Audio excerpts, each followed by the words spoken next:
मुझे नहीं पता कितने लोग इस चीज़ को जानते हैं कि मिडल ईस्ट में होने वाली हर अनसर्टेनिटी ग्लोबली और इकोनॉमिकली सबको इम्पैक्ट करने वाली है, और आपके और मेरे पोर्टफोलियो में भी बहुत ज़्यादा इसका इम्पैक्ट होने वाला है। अब वो चाहे स्टॉक मार्केट का पोर्टफोलियो हो चाहे गोल्ड का। कुछ दिन पहले की अगर मैं बात करूँ तो एक्सट्रीमनेस हो गई। यूएस जो अमेरिका है वो हमारे यहाँ ऐसा स्टेटमेंट दे रहा है कि स्टेट ऑफ हॉर्मोज से कोई भी कमर्शियल शिप अगर जा रही है तो उसका ऑर्डर और उसको कमांड यूएस करेगा।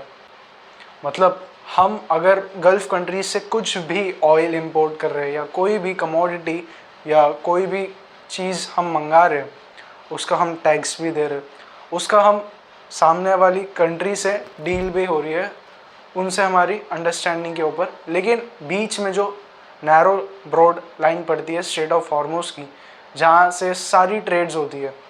अब स्ट्रेट ऑफ हॉर्मोज क्या है क्या नहीं उसको भी अच्छे से समझेंगे, बट यूएस ये स्टेटमेंट दे रहा है कि वहाँ से आने वाली हर कमर्शियल शिप वो कमांड फॉलो करेगी यूएस के।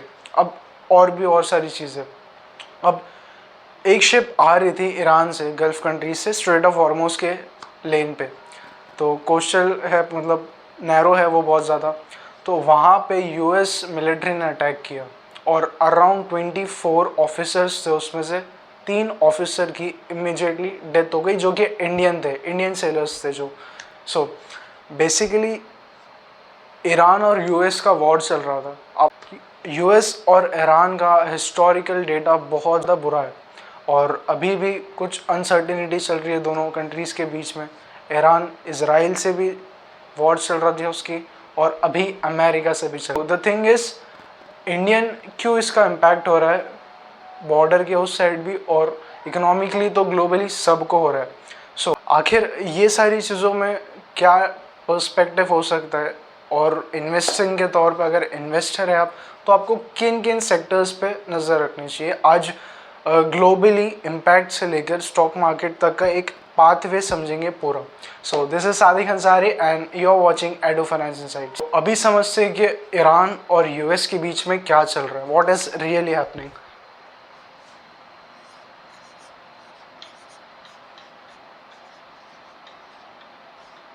अब बात ऐसी है कि यूएस और ईरान के बीच में जो कॉन्फ्लिक्ट चल रहा है वो काफ़ी टाइम से चल रहा है, और आपने पता नहीं शायद पहले की न्यूज़ सुनी होगी कि नहीं, बहुत टाइम पहले ईरान के लीडर थे जो अभी वॉर में उनकी भी डेथ हो गई।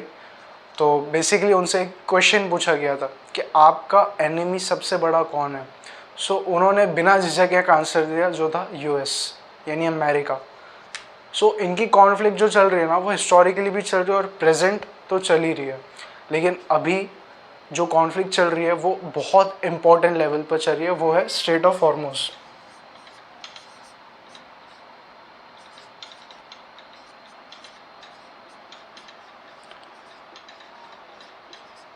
अब आपको पता है कि नहीं पता, स्ट्रेट ऑफ हॉर्मोज एक ऐसा नैरो रूट है जो पर्शियन गल्फ को अरेबियन सी से कनेक्ट करता है। यानी यहाँ पे जितने भी हम इंपोर्ट्स कराते हैं या कोई भी इंपोर्ट्स होते हैं, कोई भी शिप्स, कमर्शियल शिप्स का आना जाना होता है, वो स्ट्रेट ऑफ हॉर्मोज से ही होगा।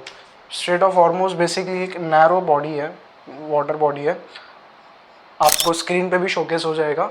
सो बेसिकली यहाँ से जो भी शिप्स आती जाती है ना उनको यहीं से गुजरना पड़ता है, यहाँ और यहाँ जगह नहीं है। सो बेसिकली यहाँ पे अगर कुछ कॉन्फ्लिक्ट होता है कमर्शियल या कोई भी मिलिट्री कॉन्फ्लिक्ट होता है तो इसका इम्पैक्ट ओवरऑल सभी कंट्रीज़ को पड़ेगा, क्योंकि ये रूट बहुत ज़्यादा इम्पोर्टेंट है।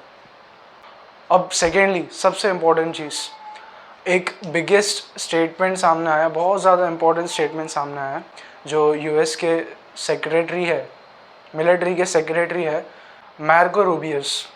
तो बेसिकली इन्होंने एक बहुत ज़्यादा बोल्ड स्टेटमेंट दिया है। अब वो स्टेटमेंट बहुत ज़्यादा डिप्लोमेटिक कह सकते हैं, कंट्रीज़ के रिलेशन को बहुत ज़्यादा इम्पैक्ट कर रहा है। हमारे एक्सटर्नल अफेयर्स के जो मिनिस्टर हैं एस जयशंकर, उन्होंने उनसे कुछ बातचीत हुई और उन्होंने एक बोल्ड स्टेटमेंट दिया जो यूएस के सेक्रेटरी थे। मैं आपको वो स्क्रीन पे भी दिखा दूंगा, और the statement is all the commercial vessels operating in straight of Hormuz must comply with instruction issued by American forces।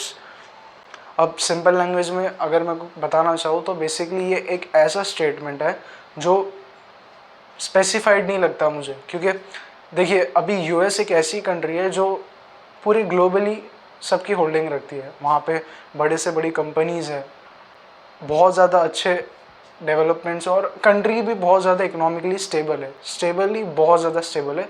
So basically उन्होंने ये स्टेटमेंट दिया कि आपके कंट्री के कमर्शियल इंपोर्ट्स अगर होंगे स्ट्रेट ऑफ हॉर्मुज से तो वो कमांड किए जाएंगे अमेरिकन मिलिट्री के द्वारा। सो बेसिकली अमेरिका अगर कमांड करेगा यहाँ रुकना है, रुकना पड़ेगा। सो बेसिकली ये सारी चीज़ें चल रही थी। ये सारी चीज़ों का इम्पैक्ट है ना बहुत ज़्यादा होने वाला है। इन्फ्लेशन को तो बहुत ज़्यादा ये टच करने वाला है। अभी आपने रीसेंट अगर स्पीच सुनी होंगी राहुल गांधी की, तो मुझे पता नहीं, उन्होंने एक बहुत अच्छा स्टेटमेंट दिया कि कंट्री पे ना एक इकोनॉमिकली इन्फ्लेशन का सैलाब आने वाला है। मैं थोड़ा अपने वर्ड्स पे बोल रहा हूँ, उनका वर्ड्स मैं आपको दिखा दूंगा। सो ये है उनका वर्ड। आर्थिक सुनामी आ रही है, भयंकर आर्थिक सुनामी अब आ रही है। उसका कारण है कि हिंदुस्तान का जो प्रोटेक्शन का सिस्टम था, जो इंटरनेशनल इकोनॉमी से एक प्रकार से शॉक अब्जॉर्बर था, उसको बीजेपी ने हटा दिया है। इन्फ्लेशन आगे जाके बढ़ सकती है। अब हमारी इंडिया की ये हालत है कि हम 88% टू 80% ऑयल जो भी है, क्रूड ऑयल जिससे हम पेट्रोल भी बनाते हैं, वो हम गल्फ़ कंट्रीज से इंपोर्ट कराते हैं। सो इसका एक रीसेंट सॉल्यूशन भी मिला है। नितिन गडकरी जो हमारे रोड मिनिस्ट्री के, उन्होंने एक स्टेटमेंट दिया है कि हम यूज़ करने वाले हैं अराउंड इथेनॉल। ओवरऑल पेट्रोल का मिक्सचर होता था पहले, इथेनॉल की ब्लेंडिंग वगैरह होती थी, बट अभी उन्होंने जितने भी मैन्युफैक्चरर्स हैं व्हीकल्स के, उनके साथ बैठ के एक ऐसा डिसीजन लिया है, और उन्होंने ये बोला भी है कि आगे जाके जो हमारे कंट्रीज़ में आने वाले ईवी व्हीकल्स तो बहुत ज़्यादा है। ईवी व्हीकल्स का भी एक अलग इशू है। ईवी व्हीकल्स भी धीरे धीरे बढ़ रहे हैं, ओवरऑल टेक्नोलॉजी में भी डेवलपमेंट हो रहा है, बट उन्होंने एक ये स्टेटमेंट दिया है। सरकार ने बहुत निर्णय लिया है। अब पेट्रोल के अल्टरनेटिव के रूप में इथेनॉल को 100% यूज़ करने के बारे में हमने निर्णय किया है। हम पेट्रोल को कट करके इथेनॉल यूज़ करने वाले। अब बात करते हैं करंट सिचुएशन की। करंट सिचुएशन ये है कि स्ट्रेट ऑफ हॉर्मुज को लेकर जो इशू चल रहा था वो इंडिया से था, अमेरिका का। अब बात करते हैं यूएस और ईरान की, क्योंकि ये कंट्रीज़ के बीच में अगर डिस्प्यूट्स हो रहा है तो सारी कंट्रीज़ बीच में फिस रही है। इंपोर्ट्स क्योंकि एक ही रूट से होता है, वो है ये। सो द थिंग इज़, अभी उन लोगों का एक मेमोरेंडम साइन हुआ है। अब मेमोरेंडम क्या है क्या नहीं है वो फ्राइडे को आउट होगा। सो बेसिकली एक पीस डील बोले जा रही है कि अमेरिका ने ईरान के साथ एक पीस डील साइन करी है, मेमोरेंडम साइन किया है। अब वो मेमोरेंडम फ्राइडे को अपडेट मिलेगी क्या क्या है उस मेमोरेंडम में, क्या क्या एग्रीमेंट्स हुए, क्या क्या उन्होंने कंडीशंस, क्या क्या कंडीशंस रखी हैं उन्होंने बेसिकली। सो फ्राइडे तक का मेमोरेंडम रिलीज़ होने का वेट करना होगा। और करंट सिचुएशन की बात करूँ तो यूएस और ईरान का जो वॉर चल रहा था उससे बेसिकली इन्फ्लेशन तो बढ़ ही रही थी, और कई सारे ऐसे सेक्टर्स थे ना जिनका प्राइस आगे जाके बढ़ने वाला था, मतलब उनका प्रॉफिट, बेसिकली प्रॉफिट मार्जिन कम हो जाता। वो सेक्टर्स कैसे थे? एफएमसीजी हो गए, और डिफेंस सेक्टर हो गया। एफएमसीजी इसका भी खेल था, क्योंकि फूड्स ज़्यादातर डिस्ट्रीब्यूशन चेन पे रहते हैं, और डिस्ट्रीब्यूशन चेंज होता है वो पेट्रोल वगैरह से रिलेटेड, ट्रांसपोर्टेशन से रिलेटेड आ जाता है अगेन। ये सारे जो सेक्टर्स मैंने बताया, मैं ये नहीं बोल रहा हूँ आपको इसमें इन्वेस्ट करना चाहिए। बेसिकली ये सेक्टर्स जो है वो आते हैं रिस्क में, क्योंकि अब जैसे कि मैंने बताया वो जो शिप ब्लास्ट हुआ था, जो यूएस मिलिट्री ने अटैक किया था, उसमें 24 ऑफिसर्स थे, सेलर्स थे। अब उसमें 3 लोगों की इमीडिएट डेथ हो गई। अब बात तो चल रही थी ईरान से जो शिप आया था उस पर अटैक हुआ, बट उसमें इंडियंस क्या कर रहे थे? अब पॉइंट आता है इंडियन, जिससे कि आपको भी पता होगा, India has a large population. अब मैन सर्विस और सर्व करने के लिए हमारे इंडियंस कई कंट्रीज़ में जाते हैं। होता है कि इंडिया जो है वो मिलिट्री में और बाकी सारे ऑफिशियल चीज़ों में ज़्यादा आगे, तो मैन पावर जो होती है वो इंडिया से बहुत ज़्यादा जाती है बाहर कंट्रीज़ में, चाहे वो कोई भी सेक्टर हो, चाहे डिफेंस का सेक्टर हो, चाहे आईटी का सेक्टर हो, चाहे गल्फ में कोई भी कंट्री आप उठा के देख लीजिए, इंडिया आपको मिलेगा वहाँ पे। बेसिकली ये सीन था वहाँ पे। बट ये जो प्रेसिडेंट्स और सेक्रेटरी के बीच में जो बात हुई वो किस तरीके से इम्पैक्ट कर रही है वो हमने अभी समझा, इन्फ्लेशन से रिलेटेड। और आपका क्या व्यू है इस पॉइंट को लेकर? ऑफिशियली जो मेमोरेंडम साइन किया गया है उसके ऊपर आप क्या कमेंट करना चाहोगे? आप वो कमेंट नीचे करिए ताकि हमको और नॉलेज में एनहांसमेंट हो। ऑल्दो जो मेमोरेंडम साइन हुआ है वो ऑफिशियली फ्राइडे को आउट होगा।